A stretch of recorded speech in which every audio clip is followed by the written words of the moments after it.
படத்தோடைய பாசிட்டிவ், வடிவேலு இந்த படத்தில் ஃபுல் ஃப்ளெஜ்டு காமெடியனாக நடிச்சிருக்காரு.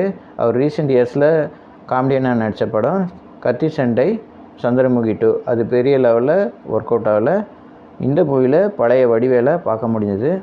ஃபஸ்ட் ஹாஃபில் காமெடி கொஞ்சம் சுமாராக தான் இருந்தது. ஆனால் செகண்ட் ஹாஃபில் வடிவேலு கெட்டப்லாம் சேஞ்ச் பண்ணி காமெடி பண்ணுறதுலையும், மொபைல் அலெக்ஸா வச்சு ஒரு காமெடி சீக்வன்ஸ் வருது அதுலேயும், கிளைமேக்ஸ் போர்ஷன் கிட்ட தேட்டரில் ஒரு சீக்வன்ஸ் வருது அதுலேயும் காமெடி ரொம்ப நல்லாவே ஒர்க் அவுட் ஆகிருக்கு. வடிவேல் கம்பேக்னே இந்த படத்தை சொல்லலாம். கேத்ரின் தெரசா இந்த படத்தில் ஹீரோயினாக நடிச்சிருக்காங்க. எக்ஸ்ப்ரெஷன் கொடுக்கவே ரொம்பவே கஷ்டப்படுறாங்க. சுந்தர் சி அரண்மனை 4 மதகஜராஜா வெற்றியை தொடர்ந்து இந்த படத்தை டைரக்ட் பண்ணியிருக்காரு, ஆக்டும் பண்ணியிருக்காரு. அவர் சட்டிலான நடிப்பை வெளிப்படுத்தியிருக்காரு.